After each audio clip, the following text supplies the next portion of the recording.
Hello students, welcome you all to a free learning platform Let's Study India. Myself Subhashi और हम पढ़ रहे हैं हमारा यूनिट सेकंड का पहला चैप्टर जो है principle of inheritance and variation. पिछले लेक्चर में हमने बेसिकली कुछ इंपॉर्टेंट टर्म्स के बारे में बात की थी, साथ ही बात की थी हमारे फेमस साइंटिस्ट मेंडल के बारे में जिनके वजह से आज हम ये चैप्टर पढ़ रहे हैं, ठीक। और साथ में बात की थी कि उन्होंने गार्डन पीप जो प्लांट सेलेक्ट किया था उसका क्या एडवांटेज था, उसको सेलेक्ट करने के पीछे क्या चीज़ मेन जो प्रॉफिट उनको समझ में आया वो हुआ। हालांकि उन्होंने ऐसा कुछ सोचा नहीं था कि हमें गार्डन पी पे ही करना है, वो बाई लक की बात थी कि उन्हें जो प्लांट मिला उस प्लांट पे उनके सारे एक्सपेरिमेंट क्या थे, सुटेबल हो रहे थे, ठीक है।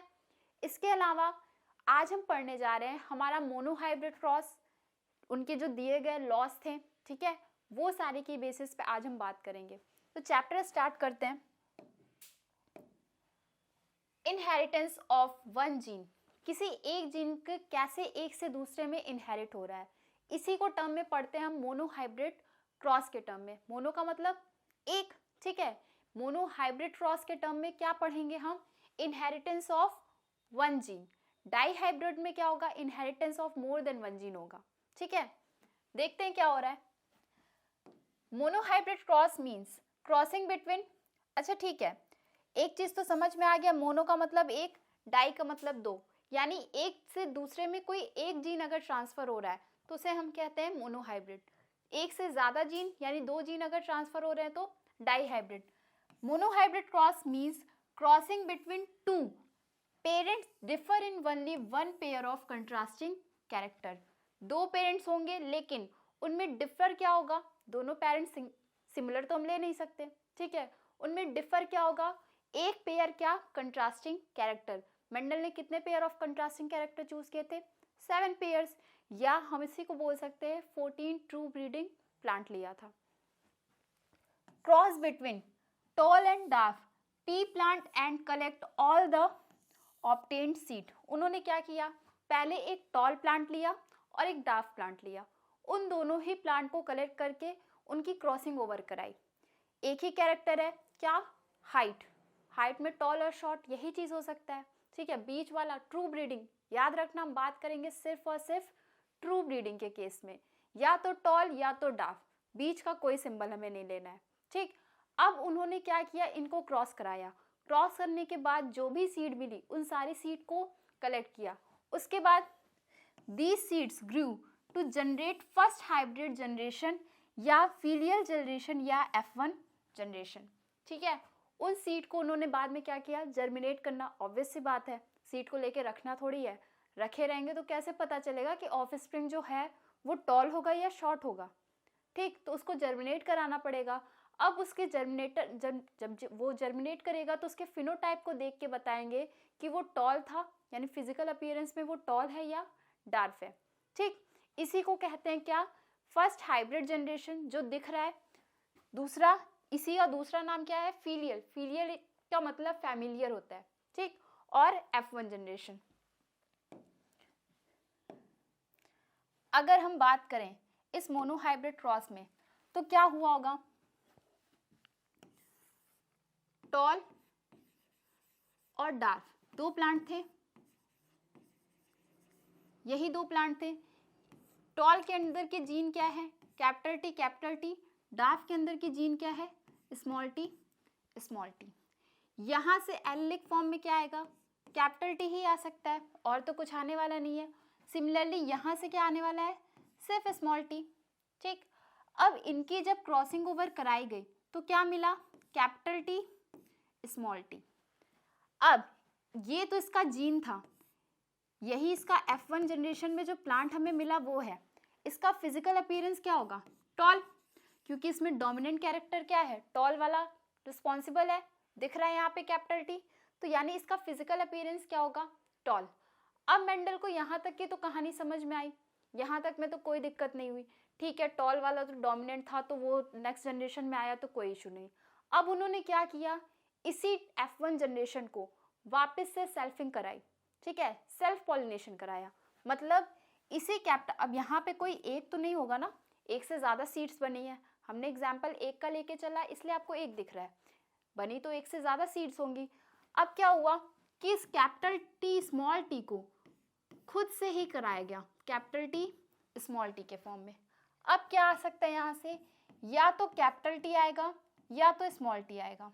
जैसे हमने पिछले चैप्टर में सेक्स की बात की थी, सेक्स डिटर्मिनेशन में, तो मेल के केस में एक्स क्रोमोसोम भी आ सकता है, वाई क्रोमोसोम भी आ सकता है, पॉसिबिलिटी तो दोनों की आने की है। तो इसी तरह यहाँ पे जो क्रोमोसोम्स होंगे, जो भी एलिल होंगे, वो कैपिटल टी भी आ सकते हैं, स्मॉल टी भी आ सकते हैं। सिमिलरली यहाँ पे भी क्या होगा, कैपिटल टी भी आ सकता है, स्मॉल टी के। याद रखना डोमिनेंट कैरेक्टर या रिसेसिव में आने की कोई वो नहीं है, कोई भी आ सकता है, लेकिन शो कौन होगा, डोमिनेंट वाला।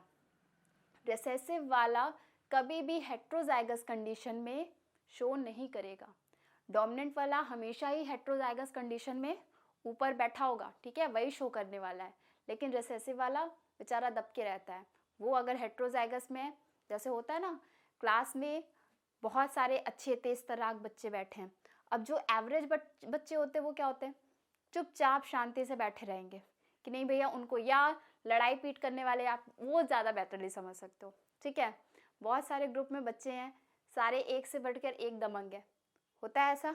अब कोई सीधा साधा सा बच्चा है, उस ग्रुप में वो बोलेगा ही नहीं, होगा, क्यों नहीं बोलेगा कि भैया किस बात इनको बुरी लग जाए, वो हमको पीट दे उसी पे। लेकिन जब उनको अपने ग्रुप वाले लोग मिलते हैं तो उनमें वो आराम से बातें कर सकते हैं। तो यही होता है डोमिनेंट और रिसेसिव के भी टर्म में। डोमिनेंट वाला हेट्रोजाइगस कंडीशन में भी खुद को शो कर देता है, रिसेसिव वाला बेचारा शांत है, वो बैठा रहेगा।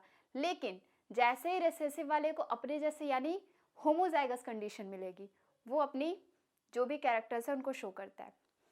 यहाँ पे क्या होगा, अब अगर कैपिटल टी और कैपिटल टी मिले तो ये चीज बनेगी, ठीक। इसका टी और इसका टी मिला तो क्या बनेगा, कैपिटल टी स्मॉल टी। ये वाले टी का काम खत्म, इधर आते हैं, ये और ये बने तो क्या मिलेगा, कैपिटल टी स्मॉल टी। अब आप कहोगे मैम स्मॉल टी पहले लिख सकते हैं, नहीं, रूल हमारा मना करता है। रूल पहले डोमिनेंट कैरेक्टर को लिखने की बात करता है, फिर रिसेसिव कैरेक्टर को, ठीक। अब यहाँ पे अगर वो इससे क्रॉस किया तब क्या बनेगा, स्मॉल टी स्मॉल टी। ये चीजें जब मिली तो यहाँ पे तो टॉल था, ठीक है, मेंडल कंफ्यूज नहीं थे, यहाँ पे भी टॉल था, यहाँ पे भी टॉल था, और यहाँ पे क्या हो गया, डार्फ। अब मेंडल जो थे वो कंफ्यूज हो गए। कंफ्यूज क्यों हुए, कि हमने तो क्रॉसिंग टॉल टॉल के बीच कराई थी, तो ये डार्फ कहाँ से आ गया। जब दोनों ही टॉल थे, जो सेल्फिंग कराई उस दोनों ही पोजीशन में वो टॉल थे, तो डार्फ आया कहाँ से, यानी उनके जीन में वो रिसेसिव वाला कैरेक्टर कहीं ना कहीं छुप के बैठा था। जैसे उसको उसकी फेवरेबल कंडीशन मिली, वो अपना कैरेक्टर शो कर गया। यही चीज था जो मेंडल ने अपने क्रॉसिंग के दौरान एक्सप्लेन किया। अगर आप यहाँ पे रेशियो देखो, जीनोटिपिक और फिनोटिपिक का, तो क्या आएगा, जीनोटिपिक यानी जीन के रिस्पेक्ट में। पहले तो फिनोटिपिक की बात कर लो। फिनोटिपिक में 3 कैसे हैं, टॉल, एक कैसा है, डार्फ, यानी 3:1। यही है फिनोटिपिक रेशियो। 3 कैसे हैं, टॉल, एक कैसा है, डार्फ, ये है फिनोटिपिक। जीनोटिपिक में यानी अब हमको जीन देखना है, एक कैपिटल टी है, इसके अलावा कोई कैपिटल नहीं है, यानी 1:2। 2 क्या है, capital T small T, 2 characters दिख रहे हैं इसलिए 1:2 यहाँ पे भी स्मॉल टी कितना है, 1। तो इसका जीनोटिपिक रेशियो क्या हो गया, 1:2:1, और फिनोटिपिक रेशियो क्या हो गया, 3:1। ये क्वेश्चन आ सकता है, क्यों, क्योंकि जितने भी आपके रेशियो है, चाहे मोनोहाइब्रिड के चाहे डाईहाइब्रिड के, आपको बकायदा बनाना आना चाहिए। पहली चीज, बना लोगे तो कभी आपको रटने की जरूरत नहीं पड़ेगी, आराम से चीज़ों को एक्सप्लेन कर दोगे। और इनका जो रेशियो है कहीं कहीं पे वैरी कर रहा है, जब हम पढ़ेंगे को डोमिनेंस, इनकम्प्लीट डोमिनेंस, वहाँ पे चीज़ों को समझ पाएंगे ज़्यादा बेटरली। लेकिन सिंपली यहाँ पे बस क्वेश्चन पूछता है मोनोहाइब्रिड क्रॉस और डाईहाइब्रिड क्रॉस के जीनोटिपिक और फिनोटिपिक रेशियो को एक लाइन में अगर बोले तो एक्सप्लेन करना, यदि अगर ऑप्शनल आया तब भी ठीक है, अगर 1 मार्क्स 2 मार्क्स के क्वेश्चन आए तब भी ठीक है, वहाँ पे सिर्फ आपको। और लेकिन अगर मोर देन 2 मार्क्स के क्वेश्चन में तो आपको बकायदा ये पूरी चीज़ें बना के एक्सप्लेन करनी है। ठीक, मार्क कैसे आप गेन कर सकते हो एग्जामिनर से वो आप पर है, जितना ज़्यादा अच्छे से एक्सप्लेन कर पाओ। बच्चों को ये लगता है कि मैम हम लिखेंगे ज़्यादा तो एग्जामिनर का मन खुश होगा, नहीं, वो और गुस्सा हो जाते हैं। क्यों? क्योंकि एग्जामिनर को जितने नंबर्स ऑफ कॉपीज चेक करने पड़ते हैं उनको मिलते हैं। ठीक, तो वो कोशिश यही करते हैं कि ज़्यादा से ज़्यादा कॉपीज चेक कर सकें। अब आप लंबा चौड़ा लिखोगे तो वो अपना टाइम वेस्ट नहीं करेंगे, ठीक है, लेकिन आप जो पॉइंट की चीज़ें लिख रहे हो, जो इम्पोर्टेंट है वो लिख रहे हो, तो वो उसको अंडरलाइन करते जाओ, ठीक है, ब्लैक या ब्लू पेन से नीचे अंडरलाइन करते जाओ, तो उनका ताकि फोकस बढ़े वहाँ पे, और वो आराम से बस उसी पॉइंट को पढ़ेंगे, आंसर उनके कंपेयर मिल गया, वो नंबर दे के आगे बढ़ जाएंगे। ये होता है मार्किंग की रेंज। आप कैसे एग्जामिनर को खुश कर सकते हो मार्क्स लेने के लिए, ठीक है। अब यहाँ पे ये पूरा जो लॉजिक समझ में आया मोनोहाइब्रिड क्रॉस का। ऑब्जर्वेशन, क्या ऑब्जर्वेशन मिला जब हमने मोनोहाइब्रिड क्रॉस किया था? तो पहला ऑब्जर्वेशन क्या मिला F1 जनरेशन का, कि जितने प्लांट आए F1 जनरेशन के वो कैसे थे? टॉल, यानी कैपिटल T स्मॉल t, यही वाला केस मिला था ना। F1 जनरेशन में हमने जब TT और TT को क्रॉस कराया था तो यहाँ से T मिला, यहाँ से स्मॉल t मिला, इसको क्रॉस कराया तो कैपिटल T स्मॉल t, यही हमारा क्या था F1 जनरेशन, यही आया था। तो यहाँ पे सारे प्लांट कैसे थे? Found in their all the pairs of traits, ठीक है, पहले तो सारे सिमिलर ऑब्जर्वेशन आई, दूसरा कैसे थे, ये सारे के सारे प्लांट क्या थे F1 जनरेशन के? टॉल थे, ठीक। नेक्स्ट क्या था? When self pollination of the F1 plant is observed, the same plant of F2 generation are dwarf also. जब हमने F1 जनरेशन को सेल्फ क्रॉस कराया, यानी कैपिटल T स्मॉल t को सेल्फ क्रॉस कराया, तो रिजल्ट क्या आया था? Capital T capital T, capital T small t, capital T small t और स्मॉल t स्मॉल t, यही रिजल्ट आया था। पिछले अभी स्लाइड पे हमने देखा था। ये जो रिजल्ट आया था ये किस में आया है? F2 जनरेशन में, ठीक है, यहाँ पे लिख लो। F2 जनरेशन का जो रिजल्ट था वो ऐसा आया, यानी यहाँ पे सिर्फ टॉल प्लांट नहीं थे, वो सिर्फ F1 जनरेशन में देखने को मिले। यहाँ पे टॉल के साथ साथ क्या थे? डार्फ प्लांट भी थे। अब क्वेश्चन कभी कभी कैसे बनते हैं, क्वेश्चन बनाने का तरीका सीखो आप पहले तो। क्वेश्चन कभी कभी ऐसे बनते हैं कि कौन से कैरेक्टर शो करेगा मोनोहाइब्रिड क्रॉस में, तो टॉल जो कैरेक्टर है वो डोमिनेंट है या रिसेसिव है? तो मोनोहाइब्रिड क्रॉस में हमेशा ही F1 जनरेशन में डोमिनेंट कैरेक्टर शो होता है, ठीक, और F2 जनरेशन में डोमिनेंट के साथ साथ रिसेसिव कैरेक्टर भी शो होगा।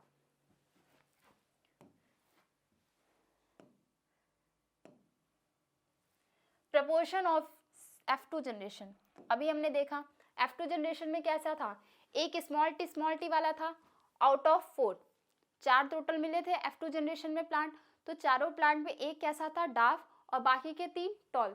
तो ये क्या था इनका F2 जनरेशन वालों का फिनोटिपिक रेशियो, ठीक, यानी 3:1, 3 टॉल 1 डार्फ।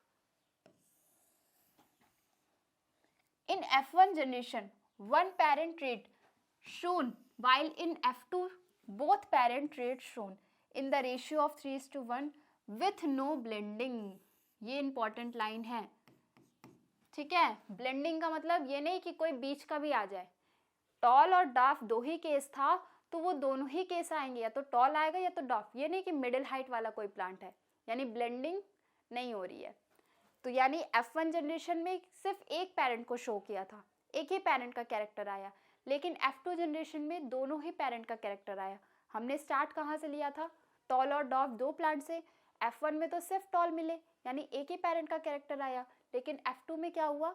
दोनों ही पेरेंट का कैरेक्टर, टॉल भी मिले हमें और डार्फ भी मिले, भले इक्वल रेशियो में नहीं मिले हो लेकिन मिले थे, ठीक।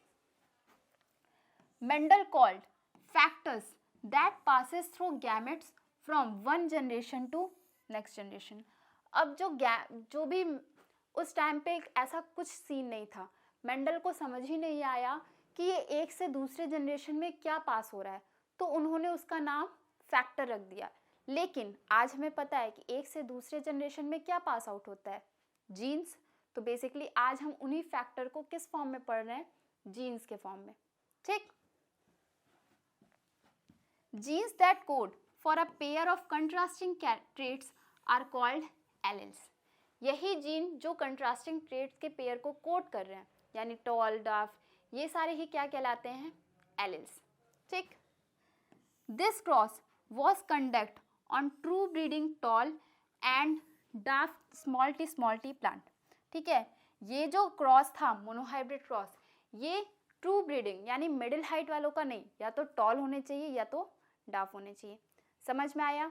हमने इस क्रॉस के बारे में क्या क्या पढ़ा?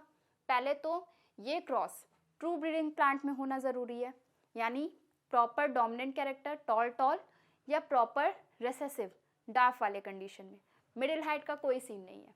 दूसरा, इस क्रॉस में जब हमने F1 जनरेशन देखा तो F1 जनरेशन में कोई एक पेरेंट्स के ही कैरेक्टर शो हो रहे थे, यानी डोमिनेंट वाला ही शो हो रहा था। लेकिन F2 जनरेशन में क्या आया, डोमिनेंट के साथ साथ रिसेसिव वाला भी कैरेक्टर शो हुआ। अब अगर हम पूछें कि F2 जनरेशन का जीनोटिपिक और फिनोटिपिक रेशियो बताइए, तो F2 जनरेशन का फिनोटिपिक रेशियो क्या था, 3:1, यानी 3 टॉल आए थे, 1 डार्फ आया था। और जीनोटिपिक रेशियो क्या था, 1:2:1। 1 क्या था, कैपिटल टी, 2 क्या थे, कैपिटल टी स्मॉल टी, और 1 क्या था, स्मॉल टी स्मॉल टी। ये था बेसिकली मोनोहाइब्रिड क्रॉस या इनहेरिटेंस ऑफ वन जीन। इसको अब आप एक बार खुद से कॉपी बुक सब कुछ बंद करके, जब ये लेक्चर ख़त्म होगा उसके बाद एक बार खुद से, तुरंत से नहीं बैठना है, 5 मिनट, 10 मिनट, 15 मिनट, जितने मिनट का आपको ब्रेक, मोस्टली 20 मिनट का ब्रेक ले सकते हो उसके बाद, ताकि आपके दिमाग को पता तो रहे कि हमने ये पढ़ा था, 20 मिनट बाद हमारे को वो याद है या नहीं याद है। उसके बाद आप कॉपी पेन उठाओ और सारे क्रॉसिंग ओवर फिर से एक बार खुद से बनाने की कोशिश करो। लगे कि यहाँ पे हमको दिक्कत आ रही है, NCERT खोलो या लेक्चर को वापस से एक बार देख लो, जहाँ पे भी आपको दिक्कत आ रही है। तब भी डाउट आ रहा है तो कमेंट करके ज़रूर पूछ लेना।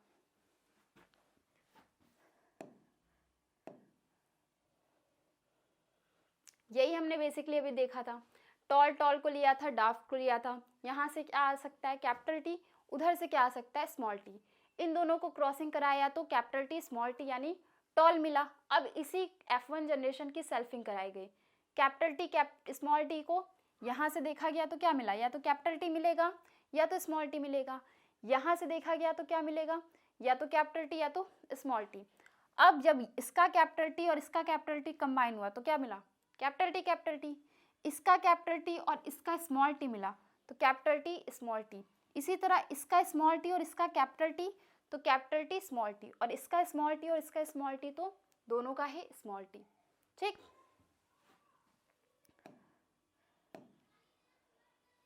टेस्ट क्रॉस हमने कल एक्सप्लेन किया था। टेस्ट क्रॉस क्या होता है, किसी को याद है?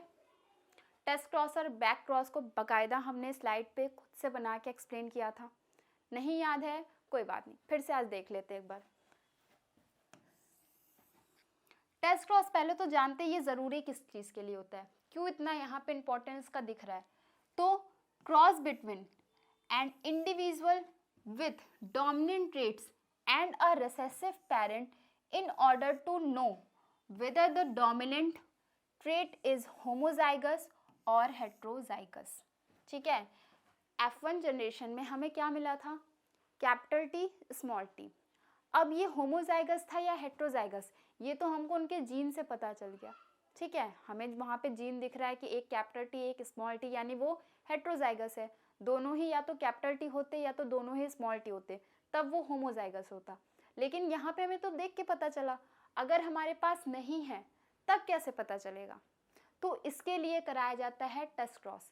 टेस्ट क्रॉस में क्या कराया जाता है, जो भी F1 जनरेशन में आए उनको उनके पेरेंट्स के साथ, लेकिन रिसेसिव वाले, क्योंकि हमने तो ट्रू ब्रीडिंग प्लांट लिया था, ट्रू ब्रीडिंग में रिसेसिव यानी डार्फ वाली कंडीशन, रिसेसिव पेरेंट के साथ क्रॉस कराएंगे। अगर उसके, आप देखो यहाँ पे, देखते हैं क्या निकल सकता है। पेरेंट अगर होमोजाइगस है, ठीक है, तो क्या होगा, कैपिटल टी और small T, capital T small T, यहाँ से क्या आएगा कैपिटल टी और यहाँ से क्या आएगा स्मॉल टी, आया क्या टॉल, ठीक है। लेकिन अगर पेरेंट होमोजाइगस ना हो, हेट्रोजाइगस हो, ठीक है, तो क्या होगा कैपिटल टी स्मॉल टी, ये वाला सीन दिख रहा है, ठीक। कैपिटल टी स्मॉल टी को किसमें जोड़ा गया, स्मॉल टी, क्योंकि हम टेस्ट क्रॉस में जब भी कराएंगे रिसेसिव कैरेक्टर के साथ कराते हैं, ठीक है। यहाँ पे हेट्रो होगा। अगर हेट्रोजाइगस कंडीशन है तब क्या निकल के आएगा, कैपिटल टी स्मॉल टी दोनों ही पॉसिबिलिटी आने की, या तो कैपिटल टी आएगा या तो स्मॉल टी आएगा। इसी तरह यहाँ से क्या आएगा सिर्फ स्मॉल टी। अगर कैपिटल टी के साथ स्मॉल टी कंबाइन किया तो क्या बनेगा कैपिटल टी स्मॉल टी। अगर स्मॉल टी के साथ स्मॉल टी कंबाइन किया तो क्या मिलेगा स्मॉल टी यानी डाफ। यानी यहाँ पे जो F1 रेशियो आएगा वो कैसा आएगा 1:1 का, लेकिन यहाँ पे रेशियो कैसा आएगा सिर्फ एक। जितने भी प्लांट होंगे सिर्फ एक रेशियो शो करेंगे, या तो टॉल होंगे या तो डाफ, कंबाइंड फॉर्म में नहीं होते। तो अगर कंबाइंड फॉर्म में नहीं है, प्योर आ रहे हैं, ठीक है, या तो टॉल आ रहे हैं या तो डाफ आ रहे हैं, तो उस केस में क्या है यानी वो होमोजाइगस कंडीशन में था। लेकिन अलग अलग अगर दिख रहे हैं तो वो कैसा है हेट्रोजाइगस कंडीशन है। ये किस चीज बेसिकली कहाँ से पता चलता है, ये पता चलता है हमारे टेस्ट क्रॉस से, ठीक है।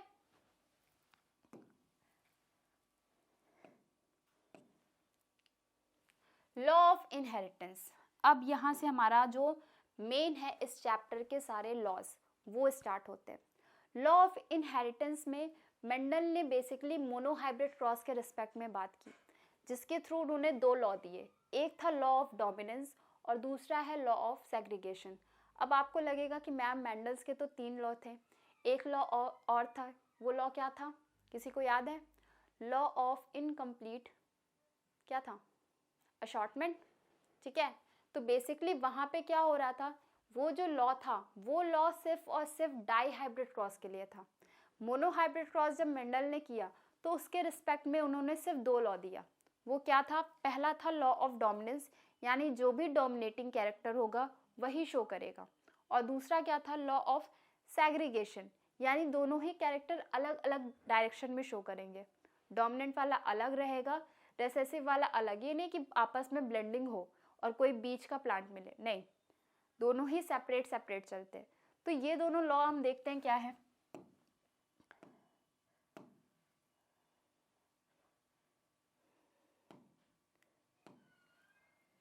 लॉ ऑफ डोमिनेंस, एनसीईआरटी में ये कुछ पॉइंट्स दिए हैं, इन पॉइंट्स को समझते हैं पहले तो मतलब क्या है इनका।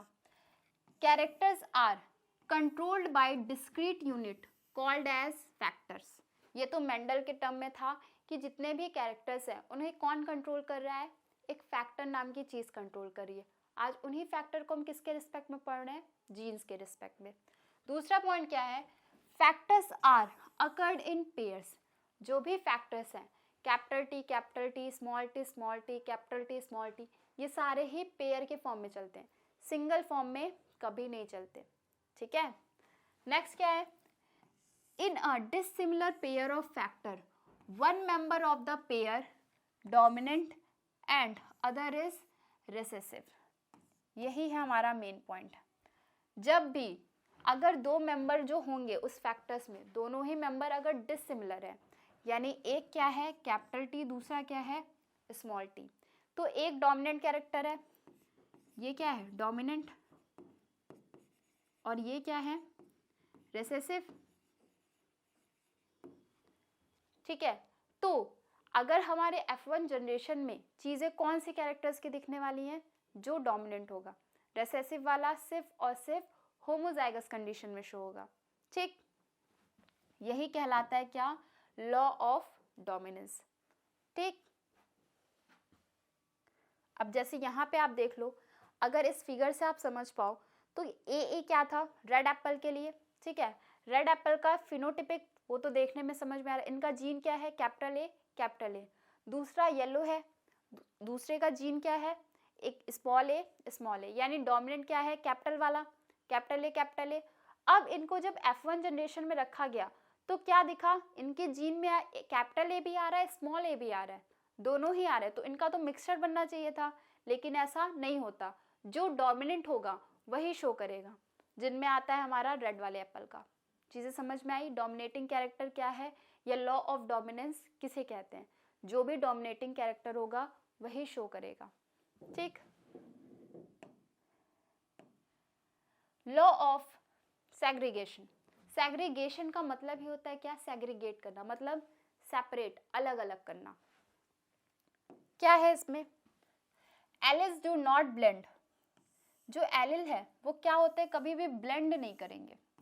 मतलब हाइट के रिस्पेक्ट में अगर देखा जाए तो हमने अगर ट्रू ब्रीडिंग प्लांट लिया था, कैपिटल टी स्मॉल टी, तो उनकी हाइट कभी भी ऐसा नहीं होगी कि मिडिल के कोई बच्चे हो।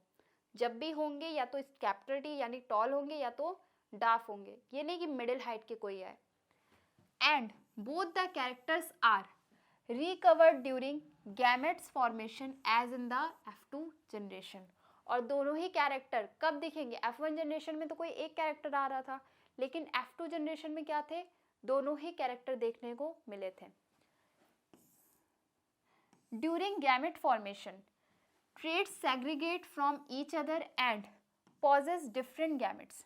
ठीक है, जो ट्रेड्स होंगे वो अलग अलग होते हैं और अलग अलग गैमेटिक फॉर्म में अरेंज होने लगते हैं।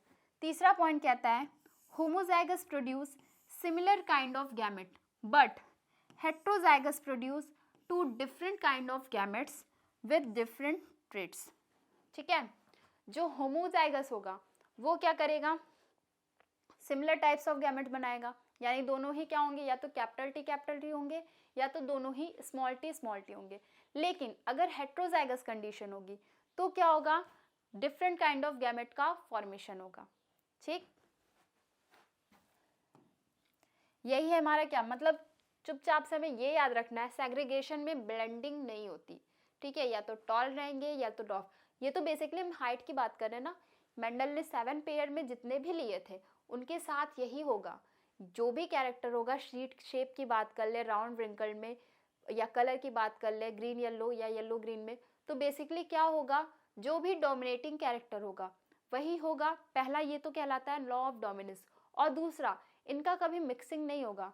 ठीक है, हमेशा ही या तो डोमिनेंट वाला, यानी अगर हम सीट शेप की बात करें तो राउंड डोमिनेंट था, व्रिंकल कैसा था? रेसेसिव फॉर्म में। तो जो भी होगी, ऐसा नहीं कि आधे राउंड होंगे आधे व्रिंकल होंगे, ऐसा कोई हिसाब नहीं होगा। जब भी चीज़ें आएंगी वो प्योर फॉर्म में आएंगी, या तो राउंड के फॉर्म में आएंगी या तो व्रिंकल के फॉर्म में आएंगी। ठीक, यही कहलाता है लॉ ऑफ सेग्रीगेशन। अब मेंडल की जो थ्योरी थी वो कुछ चीज़ों में अप्लाई नहीं हो पाई। ठीक है, जैसे आप ये फ्लावर का देख लो, इसी का एग्जाम्पल है कि यहाँ पे वाइट और रेड फ्लावर लिया गया। यहाँ पे याद रखना, हम ये एग्जाम्पल स्नैपड्रैगन प्लांट के लिए नहीं करा रहे हैं। ठीक है, ये हम बेसिकली नॉर्मल एग्जाम्पल ले रहे हैं। तो यहाँ पे फ्लावर के कलर में रेड आया, ये बेसिकली किसके लिए था? लॉ ऑफ सेग्रीगेशन को शो कर रहा है, यानी यहाँ पे किसी की चीज़ का मिक्सिंग नहीं हुआ।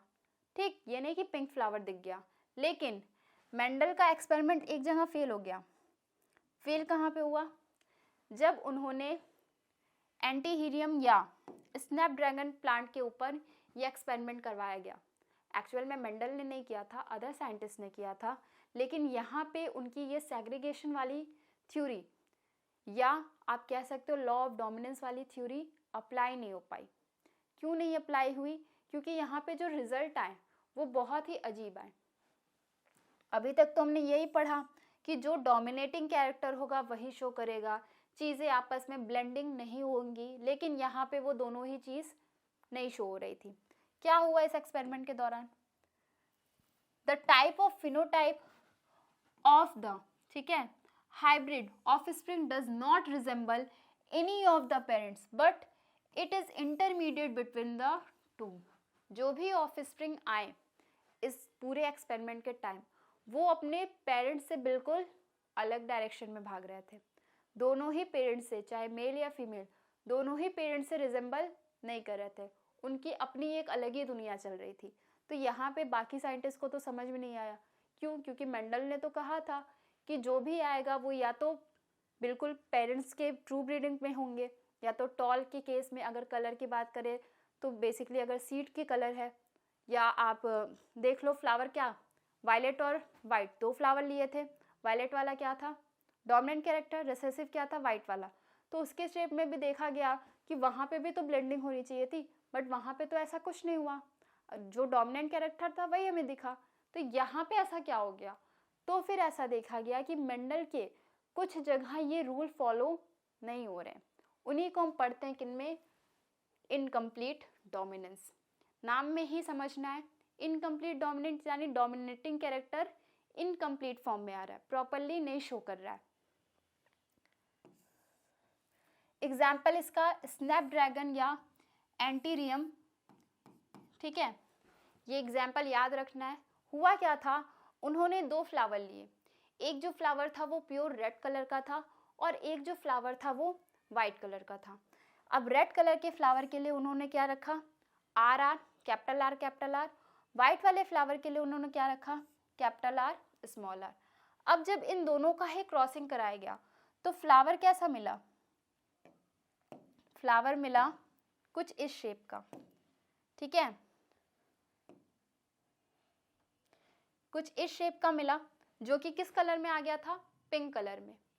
लेकिन इनके जो भी जीन्स थे वो जीन कैसे थे, कैपिटल आर और स्मॉल आर के फॉर्म में ही थे, ठीक है, यही जीन आए थे। लेकिन कलर के कंपोजिशन पे अगर देखा जाए तो रेड वाला डोमिनेंट था, आना तो ये चाहिए था, लेकिन ऐसा हुआ नहीं। फिर भी साइंटिस्ट ने कहा ठीक है थोड़ा सब्र रखते हैं। उन्होंने क्या किया, वही सेल्फिंग वाली चीज़ की, वापस से क्या किया, इस आर आर को वापस से सेल्फिंग कराई गई, यानी आर और आर को आपस में ही सेल्फिंग कराई गई।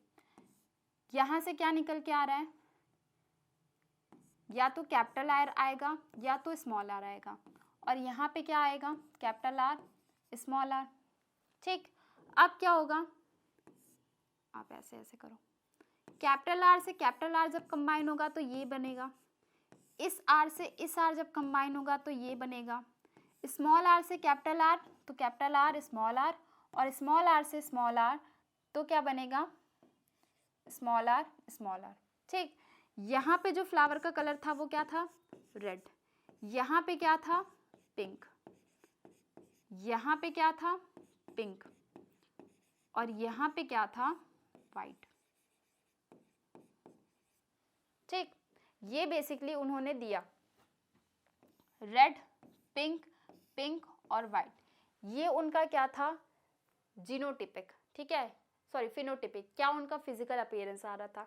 जीनोटिपिक अगर देखा जाए तो जीनोटिपिक कैसे होंगे, अच्छा अब यहाँ पे लेकिन चेंज हो जाएगा, फिनोटिपिक। क्वेश्चन बहुत इंपॉर्टेंट यहाँ से बनेगा, क्या क्वेश्चन बनेगा, क्या इनकम्प्लीट डोमिनेंस और मोनोहाइब्रिड क्रॉस के फिनोटिपिक रेशियो सेम होते हैं, नहीं, इन दोनों के ही फिनोटिपिक रेशियो सेम नहीं होते। देख लो, आप खुद देख लो, एक रेड मिल रहा है, ठीक है, बाकी 2 क्या मिल रहे हैं, पिंक। मोनोहाइब्रिड क्रॉस में फिनोटिपिक रेशियो क्या आ रहा था, 3:1, 3 टॉल थे 1 डाफ था। लेकिन यहाँ पे फिनोटिपिक रेशियो क्या आएगा, फिनोटिपिक, ठीक है, रेशियो क्या आएगा, एक क्या है रेड, 2 क्या है पिंक और एक क्या है वाइट, ये आएगा क्या, फिनोटिपिक रेशियो। और जीनोटिपिक रेशियो, जीनोटिपिक रेशियो में एक capital R, 2 capital R small R है, ठीक है। आप इसको साफ सुथरा पहले तो पढ़ो, एक अलग स्लाइड पे देखते हैं।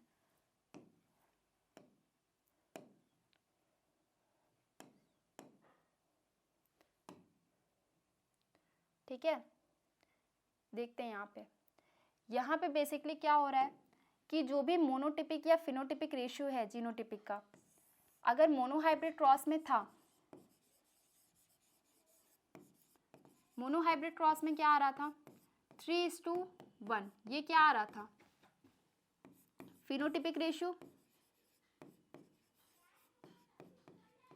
ठीक है, फिनोटिपिक रेशियो आ रहा था। जीनोटिपिक रेशियो क्या आ रहा था, 1:2:1, ठीक है, ये क्या था, जीनोटिपिक रेशियो।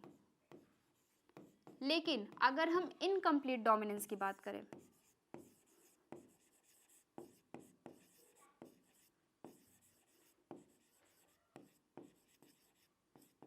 इनकम्प्लीट डोमिनेंस में क्या हो रहा है कि जो फिनोटिपिक रेशियो क्या आ रहा है, एक रेड आ रहा था, दो कैसे आ रहे थे पिंक, और एक कैसा था वाइट, ठीक है। और जो जीनोटिपिक रेशियो था, कैपिटल आर एक था, दो कैसे थे कैपिटल आर स्मॉल आर, और एक कैसा था स्मॉल आर।